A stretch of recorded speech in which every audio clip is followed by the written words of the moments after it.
Audio Jungle। Cricket match के दौरान हत्या, खेल में ले ली जान। ओवर के आखिरी बॉल को लेकर झगड़ा ऐसा बढ़ा कि बॉलर ने बैट्समैन से बल्ला छीनकर उसी के सिर पर दे मारा। उपचार के दौरान हुई मौत। दरअसल मामला मल्हारगंज थाना क्षेत्र में कोरोना कर्फ्यू के दौरान देर रात स्कूल के मैदान में क्रिकेट खेल रहे दो युवकों में ओवर की आखिरी 2 बॉल को लेकर विवाद हो गया। बल्लेबाजी कर रहे युवक ने ओवर में 2 बॉल कम होने पर आपत्ति ली। गेंदबाज युवक ने ओवर में 1 बॉल बची होने की बात कही। झगड़ा इतना बड़ा कि गेंदबाज ने बल्लेबाज से बल्ला छीना और उसी के सिर पर दे मारा।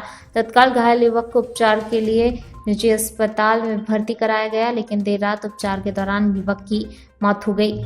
वहीं बताया जा रहा है घटना मंगलवार देर शाम 7 बजे की है। जनता कॉलोनी में रहने वाले 20 वर्षीय यश पिता विजय जैन की कॉलोनी के ही कारण शुक्ला ने बैट मारकर हत्या कर दी। दोनों अपने साथी के साथ नूतन स्कूल के मैदान पर क्रिकेट खेल रहे थे।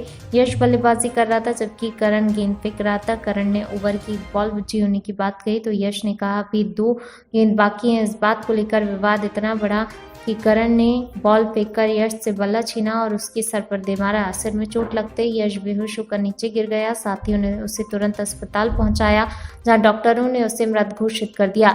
यश परिवार का इकलौता लड़का था। उसके पिता एक नमकीन कारखाने में काम करते हैं। वहीं आरोपी करण के पिता केटरिंग का व्यापार करते हैं। मल्हारगंज पुलिस ने मामले में हत्या का केस दर्ज कर आरोपी करण को गिरफ्तार कर लिया है। सामने ही मल्हारगंज क्षेत्र में किस तरह की घटना है? मल्हारगंज क्षेत्र में सुभाष स्कूल में कुछ बच्चे क्रिकेट खेल रहे थे। उसमें किसी 2 बच्चों का विवाद हुआ है, जिसमें एक के सिर पे बैट से मारा है, जिसको इलाज के लिए चोइथराम ले गए हैं। चोइथराम पुलिस अधिकारी गए हुए हैं और उसकी क्या स्थिति है ये आने पे अभी पता चलेगा। इंदौर छतरीपुरा थाना के उप निरीक्षक एसआई राजेंद्र मरमट की बुधवार सुबह अरविंदो में मौत। मरमट का परिवार भी संक्रमण ग्रसित, जिनका इलाज चल रहा है। एसआई राजेंद्र मरमट को 6 रेमडेसिविर लग चुके थे, लेकिन सांस की दिक्कत के चलते उन्हें मृत घोषित किया। घटना के बाद पुलिस विभाग में शोक की लहर। सोशल मीडिया पर लोगों का आक्रोश आला अफसरों पर फूटता दिखाई दिया। सिपाही, एसआई, टीआईबी अफसरों को दोष दे रहे हैं। लगातार अभियान और आंकड़ों के दबाव के चलते सिपाही स्टाफ संक्रमित हो रहे हैं। कोरोना के दौर में सैकड़ों पुलिसकर्मी और उनके परिजन कोविड पॉजिटिव पाए गए। इंदौर के पश्चिम पूर्व के 3 कसब संक्रमित एएसपी और सीएसपी स्तर के ऑफिसर के परिजन भी पॉजिटिव। 60 घंटे के लॉकडाउन के बाद लगे कोरोना कर्फ्यू की बात की जाए तो 3 टीआई संक्रमण के घेरे में आ चुके हैं। अफसरों का दबाव और कैमरे पर सच कहने से परहेज करने वाले सुरक्षा बल के सिपाही अपनी आप बीती किसे बताएं। लोगों की सुरक्षा का दायरा मनीष सिंह ने बना तो दिया, लेकिन क्या पुलिसकर्मी और स्टाफ डॉक्टर्स की सुरक्षा को आला अधिकारी अनदेखा कर रहे हैं? छतरीपुरा थाने से एसआई राजेंद्र कुमार मरमट जो कोरोना की जंग में शहीद हुए, क्या कहना चाहेंगे? बहुत राजेंद्र कुमार मरमट हमारे थाने के बहुत होनहार अधिकारी थे और उनकी जो कार्य की शैली थी वो इतनी अच्छी शैली थी कि बराबर न्याय करते थे और ऐसे अधिकारी को खोके पूरा विभाग हम दुखी हैं। निश्चित रूप से उनने कोरोना की जंग लड़ी तो पिछले 8 दिवस से अरविंदो हॉस्पिटल में एडमिट थे। उनकी पत्नी और उनका बच्चा भी पॉजिटिव रहा था, वो भी अरविंदो हॉस्पिटल में एडमिट थे। लगातार हमारा संपर्क होता था, उनसे बातचीत भी होती थी। सुबह ये जानकारी मिली उनके दामाद के माध्यम से कि उनकी डेथ हो गई है, तो पूरा विभाग दुखी है। पर क्योंकि ये महामारी पूरे विश्व में फैली हुई है, निश्चित रूप से हम इसको महामारी को हराएंगे और हम सभी स्टाफ वाले ड्यूटी के प्रति सतर्क हैं और ड्यूटी कर रहे हैं। क्या संदेश देना चाहेंगे आप पुलिस प्रशासन को इस तरीके?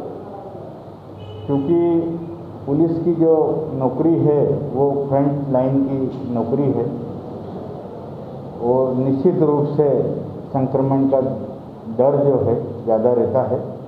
पर क्योंकि जिस कर्तव्य के माध्यम से हम इस विभाग में भर्ती हुए हैं, निश्चित रूप से हम हमारी ड्यूटी करेंगे और जो महामारी है उससे लोगों को बचाएंगे।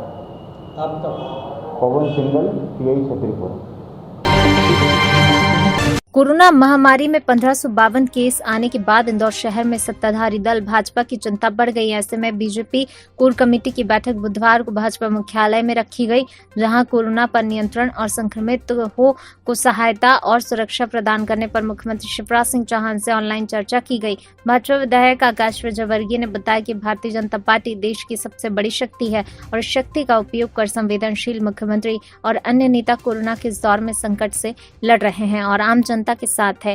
विजयवर्गीय के मुताबिक शहर में कोरोना से बचाव वाली रेमडेसिविर इंजेक्शन की कमी न हो, पर्याप्त मात्रा में सभी को ऑक्सीजन मिले, अस्पतालों में पलंग की तकलीफ न हो, इन सभी मुद्दों पर बैठक में चर्चा हुई। वहीं कई जगह शमशान घाट में संस्कार में आ रही तकलीफों पर भी चर्चा की गई। इसी तरह मध्य तुलसी सिलावट ने कहा कि कोरोना कर्फ्यू के दौरान आमजन को राशन पानी की तकलीफ न हो, दवाइयां खरीदने में कोई विघ्न न हो, इसको लेकर भी विशेष तौर पर चर्चा हुई। भाजपा की कोर कमेटी की बैठक में मंत्री तुलसी सिलावट, नगर अध्यक्ष गौरव रणदिवे, भाजपा वरिष्ठ कृष्ण मुरारी मौघे, विधायक आकाश विजयवर्गीय, भाजपा प्रवक्ता उमेश शर्मा सहित कई लोग मौजूद रहे। आज पूरे संगठन की बैठक थी। गौरव जी, जिले के अध्यक्ष राजेश जी, सम्मानीय विधायकगण, पूर्व विधायकगण, ये संकट के दौर में, इस महामारी में, इस कोरोना में भारतीय जनता पार्टी पूरी आम जनता के साथ कंधे से कंधा मिलाकर साथ देगी। हर व्यक्ति हर इस संकट में कोशिश करेगा उनके घर जाने का, उनको जो बुजुर्ग हैं कोई घर में नहीं है उनके दवा भेजने का, भोजन भेजने का, हर संकट में पूरी भारतीय जनता पार्टी का योद्धा लगेगा। सर, क्या लगता है लगातार रोज नहीं, आप जानते हो ये संकट ऐसा है दुश्मन, ये संकट मध्य प्रदेश और इंदौर का नहीं है। आपको पता है ऑक्सीजन की जो तकलीफ हो रही है, महाराष्ट्र से बंद हो गई, सूरत से बंद हो गई, अब भिलाई से आ रही है।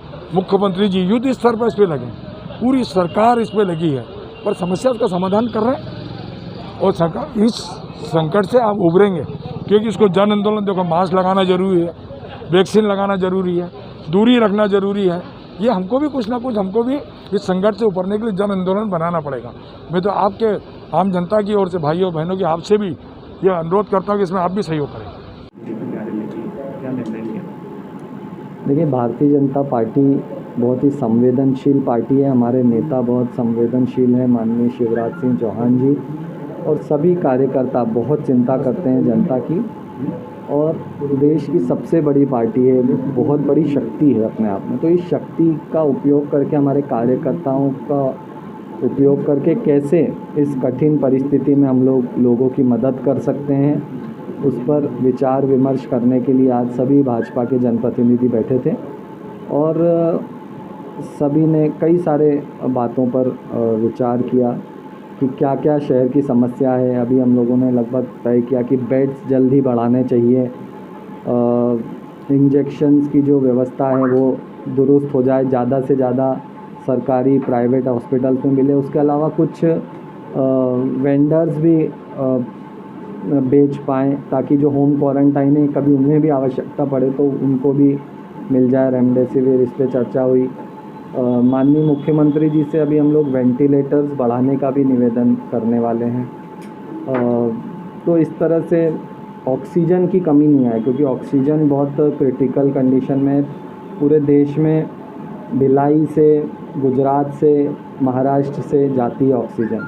मध्य प्रदेश अभी प्रोड्यूस नहीं करता ऑक्सीजन, तो अभी तो आ रही है, मगर भविष्य में भी आती रहे, निर्विघ्न ऑक्सीजन की सप्लाई बनी रहे, ये सुनिश्चित करने के लिए हम लोग मुख्यमंत्री जी से चर्चा करने वाले हैं। तो कुल मिला के इन सब विषयों पर चर्चा हुई। शहर इस कठिन परिस्थिति से निकले, पुनः लोगों के जीवन में सुख, समृद्धि, शांति बने, इसके लिए हम लोगों ने विचार विमर्श किया और जल्दी मुझे विश्वास है सारी प्लानिंग हमारी एक्शन में आएगी और हम लोग पुनः कोरोना मुक्त बनेंगे। देश भर में कल से रमजान का पावन महीना शुरू होने जा रहा है। लगातार दूसरी बार ये कि कोविड काल में रमजान मनाया जाएगा। इस्लाम मानने वाले लोगों के लिए यह सबसे पाक महीना होता है। चांद देखने के बाद इस पावन महीने की शुरुआत होती है। इंदौर की बात करें तो यहाँ सहरी का समय सुबह 4:50 पर है और इफ्तार का समय शाम 6:50 पर है। कोरोना की वजह से लोग परिवार के साथ ही अपने घरों में सहरी और इफ्तार करेंगे। इंदौर में कोरोना का सबसे ज्यादा कहर है। सोमवार को प्रदेश में 1500 से ज्यादा मरीज मिले। शहर काजी डॉक्टर इशरत अली ने कहा कि रमजान का महीना मुसलमानों के लिए बेहद पाक महीना होता है, लेकिन इस महीने में पिछले साल की तरह ही कोरोना पैर पसार रहा है। इसलिए सभी मुसलमानों से कहना चाहूंगा कि इस महीने में अल्लाह से दुआ में कोरोना वायरस के खात्मे की दुआ पढ़ें। वहीं 15 अप्रैल को इंदौर में सहरी की टाइमिंग 4:49 सुबह है और इफ्तार समय शाम 6:51 पर है। बुधवार से शुरू होंगे रमजान। 30 दिनों के रोजों के बाद शव्वाल की पहली तारीख। कोरोना वायरस को खत्म करने की दुआ मांगी गई।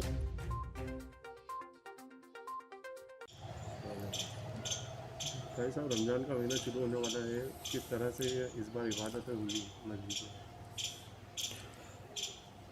इंशाअल्लाह कल रमज़ान महीने का पहला रोज़ा होगा और पूरी दुनिया के मुसलमानों के लिए ये रमज़ान के महीने का एक एक पल बहुत ज़्यादा कीमती होता है।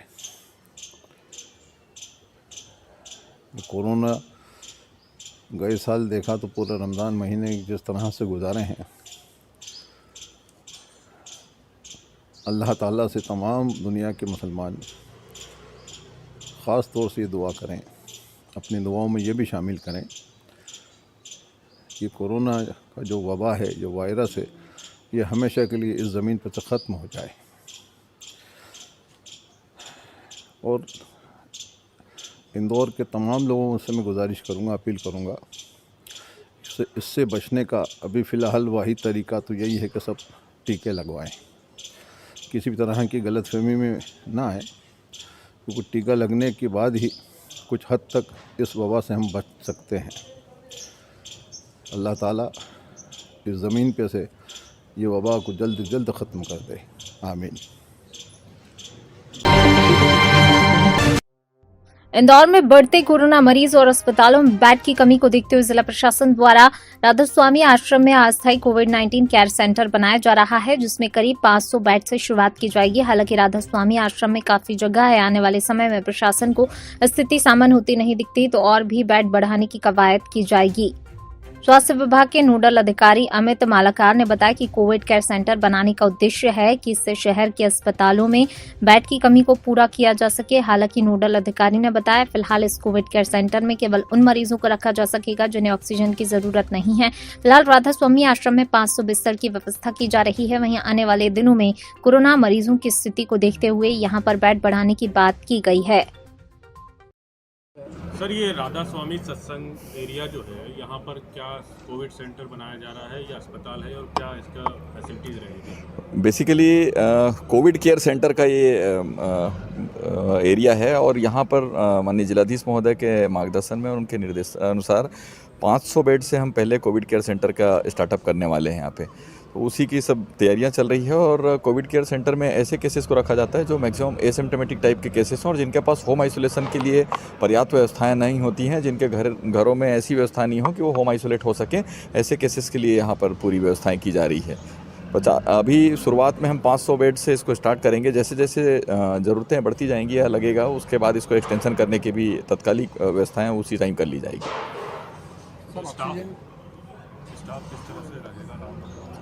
देखिए, स्टाफ के लिए जो राज्य स्तर से प्राप्त निर्देशों के अनुसार उनके परिपालन में 50 बेड पे एक डॉक्टर और 3 स्टाफ नर्सेज की राउंड द क्लॉक ड्यूटी रहती है, प्लस एक सपोर्ट स्टाफ होता है। इस तरह से समस्त स्टाफ की जो नियुक्ति है वो स्वास्थ्य विभाग के द्वारा उसकी पूरी तैयारियां की जा रही हैं और जैसे ही 1-2 दिन के अंदर जितनी जल्दी से जल्दी इसको एक्टिवेट कराए जाने के प्रयास किए जा रहे हैं।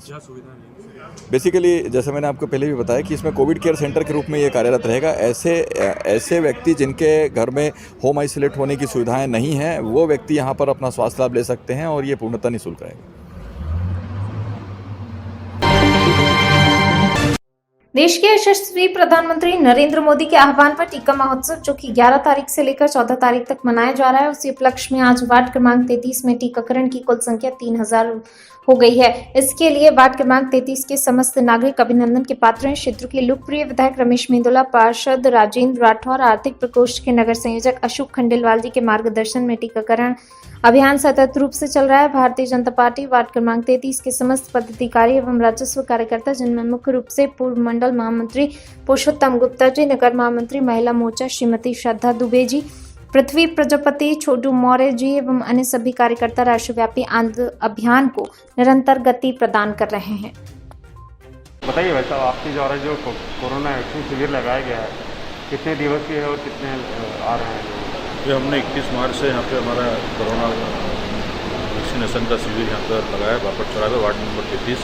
आदरणीय विधायक रमेश मेंदोला जी, हमारे पार्षद आदरणीय राजेंद्र राठौर जी के नेतृत्व में हमने यहाँ पर ये शिविर का आयोजन किया है और लगातार 3 महीने तक हमने शिविर का आयोजन रहेगा, जिसमें रोज़ करीब 250 से 300 लोग आके अपना वैक्सीनेशन करवाते हैं और अभी तक 3000 लोग वैक्सीनेशन करवा चुके हैं। क्या इसमें किसी प्रकार का कोई शुल्क लिया जा रहा है? किसी प्रकार का कोई शुल्क नहीं लिया जा रहा है, पूर्णतः निःशुल्क है।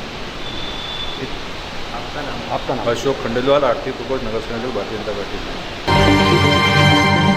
विधानसभा क्षेत्र क्रमांक 1 वार्ड क्रमांक 12 मालवा भारतीय स्कूल गोविंद कॉलोनी में पार्षद संतोष सिंह और रमेश जी, मोहित वार्ड संयोजक गिरधारी परमार के नेतृत्व में कोरोना वैक्सीन सेंटर 5 अप्रैल 2021 लगाया गया। 14 अप्रैल डॉक्टर भीमराव अंबेडकर जयंती के उपलक्ष्य में जूना गुजराती दामोदर वंशी दर्जी समाज के श्री गुरु दामोदर सेवा समिति के माध्यम से मालवा भारतीय स्कूल में कोरोना वैक्सीन सेंटर पर मास्क, सैनिटाइजर वैक्सीन लोगों को लगवाई गई। समिति के पदाधिकारीगण अध्यक्ष गिरधारी लाल परमार, कृष्ण कुमार परमार, कमल किशोर डाबी, रामप्रकाश चौहान, रामकिशोर परमार, महेश सोलंकी, हरीश राठौर और अन्य साथीगण मौजूद रहे। आज कोरोना वैक्सीनेशन शिविर लगाया है, ये हमारा शिविर का आज 9वां दिन है और माननीय मुख्यमंत्री द्वारा जो वैक्सीन निःशुल्क लगाए जा रहे हैं, इसके लिए वार्ड में हम 2 केंद्र चला रहे हैं, जिसके प्रभारी हमारे वार्ड संयोजक भाई गिरधारी परमार जी हैं और स्वतः इनने पूरे 8 दिन इतनी अच्छी मेहनत करी कि पूरे 6-6, 7-7 घंटे इनकी पूरी टीम ने यहाँ पर इस कार्य में सहयोग करा है। आज इनकी मंशा थी कि जो कि ये प्रतिवर्ष अपने समाज के प्रतिभाओं के लिए सम्मान के लिए बहुत अच्छा कार्यक्रम करते हैं। मैं हमेशा इनके कार्यक्रम की इसीलिए तारीफ करता था, बड़ाई करता था कि ये वास्तव में प्रेरणादायी है और ये काम सबके लिए है। तो आज निश्चित ही ये पूरी टीम इनकी दामोदर सेवा समिति द्वारा आज इन्होंने मालवा भारती स्कूल में इनके माध्यम से बुलाए गए वैक्सीन लगवाया सबको और वैक्सीन के लिए प्रयास करा, सबको कहा और ये हमारे गिरधारी जी का ही नारा था कि आज मैंने लगवाया है, कल आपकी बारी है। इस नारे को लेकर आज 8 दिन से इस कार्य में लगे हुए हैं। मैं पूरी टीम को, पूरी समिति को बहुत बहुत बधाई देता हूँ। संतोष सिंह गौर। शिविर लगाया गया है, कितने लोग यहाँ पे रोजाना वैक्सीनेशन करवा रहे हैं और कितनी संख्या में लोग आ रहे हैं? हमारे पार्षद संतोष सिंह जी गौर के माध्यम से पिछले 18 मार्च से महाराणा प्रताप दवाखाने से लेकर अभी वार्ड के अंदर 2 वैक्सीनेशन सेंटर चल रहे हैं, एक मालवा भारती स्कूल, एक नीला आकाश स्कूल पे। प्रतिदिन हमारे यहाँ करीब 200 लोग, 150 लोग, 125 लोग इससे वैक्सीन लगाई जा रही है और सभी लोग अच्छे जागरूक होकर अपने अपने घरों से निकल के भी आ रहे हैं और हम भी संगठन के माध्यम से प्रत्येक घर जा जाके हर व्यक्ति को जागरूक कर रहे हैं। कब तक ये वैक्सीनेशन शिविर आपके द्वारा यहाँ पर चल रहा है? ये हमारी पिछले 5 तारीख से लेकर आज 14 तारीख तक चल रहा है।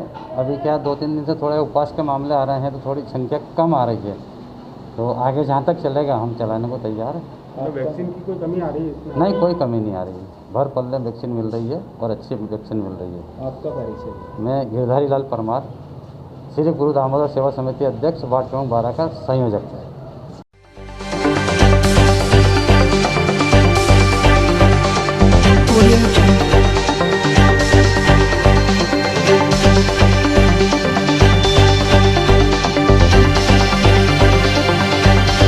Audio Jungle.